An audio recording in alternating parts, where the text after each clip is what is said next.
Y sí, en época de Navidad, aquí en Red Más Internacional, queremos dedicar unos minutos a hablar de este tema, de la estrella de Belén. Por eso tenemos un invitado bien especial que conoce mucho de todos estos temas y que de seguro nos va a sacar de las dudas. Germán Puerta, director científico del Planetario de Bogotá. Un placer tenerlo con nosotros y gracias por estar aquí. Bueno, gracias nuevamente por esta invitación. Mire, quiero empezar esta charla preguntándole justamente lo que decía la nota que acabamos de ver.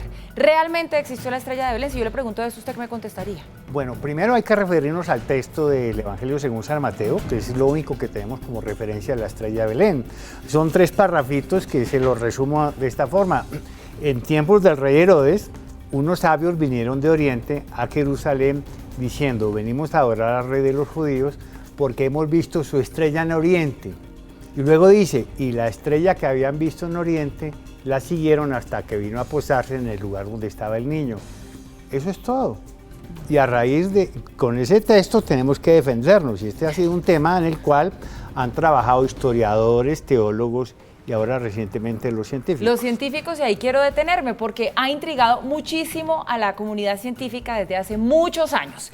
Esa intriga que ha producido desde todos estos años hasta hoy, ¿qué tanto han evolucionado en esas averiguaciones que están intentando hacer? Se sabe mucho. Primero, ¿cuándo nació Jesús? Es lo primero que tenemos que resolver. Es una gran pregunta. Ahora, sabemos que fue en tiempo del rey Herodes. Recuerden que Jesús y María están en Belén, en Jerusalén, porque hay un censo, se ha ordenado un censo. Entonces, con esa información sabemos que Cristo nació entre el año 2 y el año 4 antes de Cristo. Luego vamos a ver qué fenómeno vieron los sabios, porque este tema de los 3 reyes magos es posterior. El Evangelio solo habla de los sabios. Unos sabios que son unos observadores del cielo, unos ilustrados, saben de estos temas. Ellos tienen la profecía del Mesías que va a venir a redimir el pueblo judío. Ellos quieren creer y desean creer en el nacimiento de un rey. Y luego tenemos la información de que vieron el fenómeno en Oriente, pero tarda un tiempo alistar el camello, viajar, para seguirlo. Y este fenómeno pasa a Occidente, o sea, no fue un fenómeno transitorio, no fue un meteoro.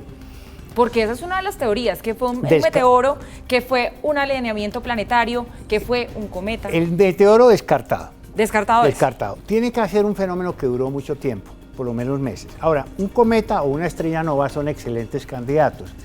Pero hay un problema. Los astrónomos chinos, que desde hace milenios registran todos los grandes eventos celestes, no tienen ni cometas ni estrellas novas en tiempos bíblicos. O sea que se descarta cometa y estrella nova. ¿Qué nos queda? ¿El alineamiento? Las conjunciones planetarias. Y ahora que tenemos los softwares de astronomía que nos recrean el cielo en cualquier momento de la historia, en cualquier lugar del mundo, eso no hubiéramos podido haberlo hecho hace unos años, hoy sí, sabemos ¿qué fue la estrella de Belén? Y fue la conjunción de Venus y Júpiter, los 2 planetas más brillantes, que aparecieron tan cerca, casi como una sola estrella, el 11 de agosto del año 3 a.C., en los cielos de Oriente, y además lo que le da mucha validez al fenómeno es que se da en la constelación Leo. Y Leo tiene ese simbolismo de aquellos tiempos del mundo antiguo del rey. Venus, la feminidad, la fertilidad, Júpiter, el padre y rey de los dioses, se unen para producir un nacimiento en Leo. Entonces estos sabios quieren creer en ese nacimiento. Y luego la segunda parte del texto es bien interesante porque aunque el fenómeno se da en Oriente, lo siguen hacia Occidente hasta que cae sobre Belén. ¿Por qué? Porque la conjunción se abre a medida que pasan los días, Venus se queda con el Sol, pero Júpiter sí va elevándose cada vez más alto, ellos van siguiendo esa Júpiter. En Leo, van siguiendo a Leo hasta que meses después cae por Occidente y bueno, se topan con la escena del pesebre y el niño recién nacido y esa es la historia más plausible. Pero entonces, si buscáramos relación entre los hechos religiosos y los hechos de la ciencia, ¿podríamos encontrarla? ¿Tiene que ver una cosa con la otra, que se haya dado esa alineación o esa conjunción? ¿Por qué nacía Jesús? La conjunción es relativamente frecuente. Venus y Júpiter viajan por el zodiaco y ellos se encuentran. En recientes años hubo conjunciones como esta, pero esta se da muy, muy cercana. Es una conjunción aparente, ¿no? Ellos están separados, pero aparentemente nos parecen muy cerca. Y es como una sola estrella, pero además en Leo, en el rey, en el símbolo real. Es ideal para que unos sabios que están esperando a este Mesías crean y quieran y deseen pensar que eso representa el nacimiento de un rey. ¿Cuándo podríamos volver a ver un fenómeno de estos? ¿Cuándo podríamos volver a ver otra estrella de Belén? Bueno, no es tan raro, créanme, los fenómenos de conjunciones de planetas son muy frecuentes y Venus y Júpiter se encuentran cada tanto por ahí cerca en el cielo, no son tan escasas. Bueno, y quiero hacerle otra pregunta, no sé si tiene cabida. Desde la astronomía, ¿las estrellas tienen algún significado? Bueno, desde la astronomía, las estrellas son una definición muy simple, enormes esferas de gases que transforman hidrógeno en helio y despiden radiación y luz y no son tan románticas como las explicaciones de tiempos antiguos, pero son las explicaciones científicas. Las estrellas como el Sol pueden ser nuestro hogar. Pero bueno, voy a ir entonces con una pregunta que quizás sale un poquito del tema, pero creo que es válida por el punto en el que está la conversación.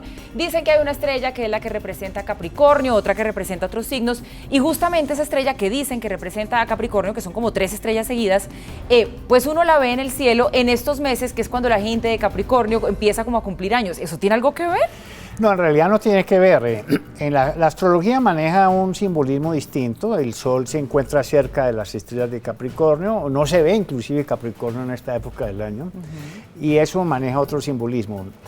Pero en astronomía realmente Capricornio, por ejemplo, sí tiene una mitología y una leyenda clásica, que es el pez cabra, una época en que los dioses y hombres luchaban en las guerras mitológicas de tiempos anteriores, y este es el dios Pan que se lanza al río Éufrates y la mitad de su cuerpo queda afuera y la mitad queda dentro del río. Entonces se convierte la mitad del cuerpo en cabra y la otra mitad en pez. Y tiene la versatilidad para luchar tanto en el agua como en la tierra. Todo el cielo tiene sus simbolismos mitológicos que son muy interesantes y muy recreativos. ¿Y los planetas realmente influyen en la personalidad de la gente, todo esto que se viene diciendo desde hace mucho tiempo? Sí, tiene un asidero, ¿cierto? Pues mire, en realidad las influencias son físicas, son reales, lo vemos con la luna y el sol, con las mareas.